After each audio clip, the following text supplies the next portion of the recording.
You what, mate? Hi everyone, my name is Ozumitsu and today's International Women's Day.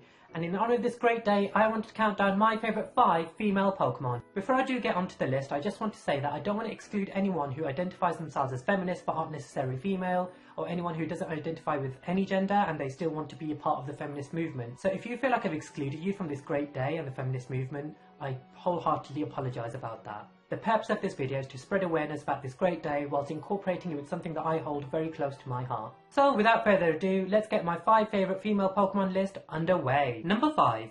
Mandibuzz. When I first saw Mandibuzz, I fell in love with it instantly. From its debut in the anime, its typing, its design, just everything about it. It's a truly faultless design, absolutely faultless. My only complaint about Mandibuzz really is its typing. Even though I concur with its typing and it should be a dark and flying type, I just feel like Game Freak are deliberately making flying type Pokemon damaged normally by fighting type moves.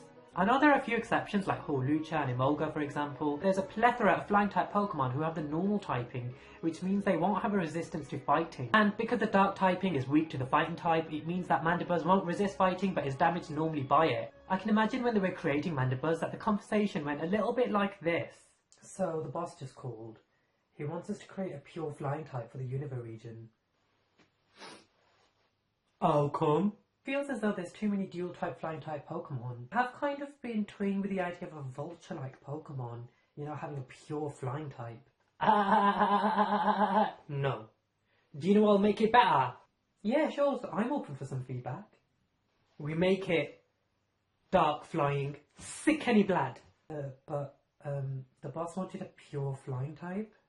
We already have Tornadus in it! Yeah, but it... And you said that you're sick of normal flying types. So we'll make it dark and flying in it. That's sick, Blad! Fine, it'll have dark flying typing. I'll call the boss now. Number 4, Froslass.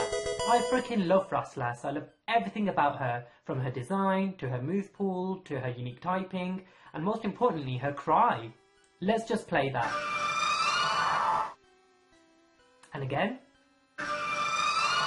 One more time. It's amazing. There's something quite eerie, yet simultaneously something quite relaxing about her cry, as weird as that sounds. It's just so perfect. I've been saying this from the get-go. Froslass needs a Mega Evolution. Glalie got one, so why the hell does Froslass not have one? I feel like Froslass would really benefit with a Mega Evolution. It'd kind of make her a bit more relevant in competitive play. Another reason why I love Froslass so much is when I first started entering the competitive scene, I opted for Froslass, and the hacks were unreal. I was playing doubles against a very rare team. It was Primal Groudon and Xerneas. You never see that, do you? What happened was Primal Groudon hit me with Precipice Blades, and Xerneas used Moonblast, and the hacks were absolutely unreal. Because of Froslass's Cursed Body ability, both moves got disabled. It was just kind of like a massive FU for using the most overpowered team known to man. God, I hate Primal Groudon. Number 3, Flabébé. I know, a lot of people don't like Flabébé, because when they were playing through X and Y, they were force-fed Flabébé. Every single encounter, you saw a Flabébé. But for me, I was absolutely loving it, because due to the introduction of Fairy, they wanted to represent that a little bit. And when I first saw Flabébé, I was mesmerised by it. When I first encountered Flabébé, I encountered the yellow flower Flabébé, and because yellow is my favourite colour, I just thought, wow, this is pretty cool. There's a cool Pokemon based off a flower, which I like, and it's yellow, and I thought, I want that Pokemon. I love it. I love it, love it, love it. I love Pokemon based off flowers. There's just a certain elegance about it, and Flabébé represents that perfectly. I couldn't resist not catching it, and it made my gameplay a lot easier. Flabébé was my absolute star, and when it evolved into Floette, I was like, wow, this is pretty cool. It's a beautiful design. It's just so elegant. And then I did a bit of research and I realised that it would evolve again if it was exposed to the Shining Stone. So when I did that and it evolved into Florges, I was just like, holy guacamole. This thing is beautiful. Nothing can surpass its beauty, just nothing. It's an absolute faultless Pokemon. I love its design, I love its typing, obviously. And a lot of people say it should be a grass type. I don't think it should, because then it would be 4 times weak to poison. We don't want that, do we? I just want to say a massive thank you to whoever designed Flabébé. You got it right, absolutely faultless, and it has a special place in my heart. Number 2, Chansey. I'll never do that again. I know I promised that last time. I'll never do that again. I have such fond memories of Chansey, mainly because my first ever experience of Pokemon was watching the anime, and whenever Ash would visit the Pokemon Center, you would see Chansey because she was Nurse Joy's companion. You didn't really get to see Chansey that much in the anime, which is what drew me closer to it. I was more intrigued by the Pokemon. The very little I knew about it, the more I wanted to learn about it, the more I wanted to see Chansey. My enthusiasm for Chansey grew more and more each time I saw it in the Pokemon anime because I just thought it was so cute and adorable, and I love most of the pink Pokemon. I don't know why, I just do. A couple of years down the line, I obtained my first ever Pokemon game, which was Pokemon Blue, and the only Pokemon I wanted to catch other than Clefairy was Chansey. It's funny to think these were my pre-Oshawott days. Wow. When I did finally catch Chansey, I was the happiest kid known to man. I was mesmerised, I was just so excited. I didn't even want to battle with it, I just wanted to have it there with me because it was just so cute. A couple of years down the line, I realised how useful Chansey was in competitive play, and because of her playstyle is why I've adopted such a defensive, such a toxic, stally kind of gimmicky kind of playstyle. I mean, you have Chansey to thank for that. That's why I'm so annoying in competitive play. And without Chansey, I don't think I would have ever used Aromatisse the way that I do. So I think I owe my competitive playstyle to Chansey. Thank you, Chansey. There's not really much I can say about Chansey. I love her design, I love her usefulness in competitive play, and I find her adorable. Yes, I love pink Pokemon. Sue me. And at number 1 we have Lilligant! Lilligant is absolutely adorable and just so elegant and so beautiful. I could go on for days and days to describe why I love Lilligant so much, but I'll try to be as concise as possible. I have tried very hard to make Lilligant very useful in competitive play, but for some reason I'm having a lot of failure doing that because for some reason she keeps getting O-code by Fire-type moves and it's just such a pain in the grass.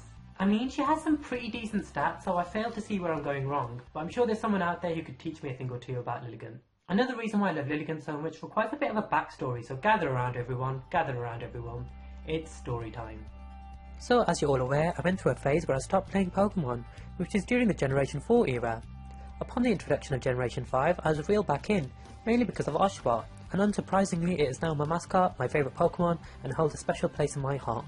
But Lilligant was another reason as to why I joined back the Pokemon world. Growing up, one of my best friends and I had an obsession with lilies, and we always used to try and find the prettiest one, take pictures of it and put it in a folder. Unfortunately, my friend had kept the folder at her house, so I didn't really get to see it as much. And because I didn't have my own room, growing up, I wouldn't have the space to have my very own.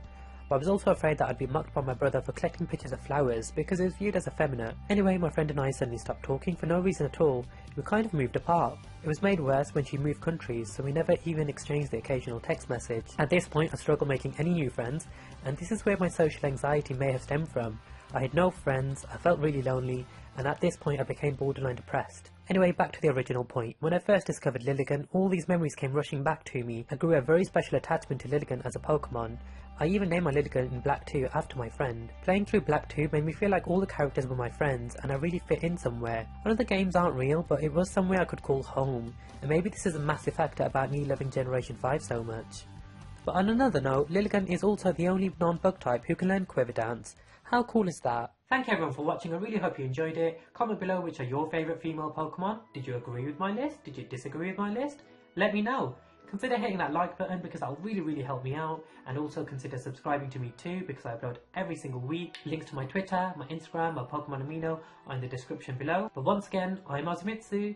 Until next time. Hey guys, it's Luna here, and I believe in gender equality because we were all born under the same sky, on the same planet, so we all should have the same rights. Happy International Women's Day. I believe in equal representation of all genders. The main reasons I support women's rights and equal rights in general is because it's just so blindingly obvious. It's not difficult to do. I believe in equal rights because without equal rights I wouldn't be able to have such amazing friends. I'm able to be me. I support gender equality because I don't believe people deserve to be treated unfairly because of something they have no control over. I support International Women's Day because I reject male privilege and I believe in egalitarian relationships between both women and men.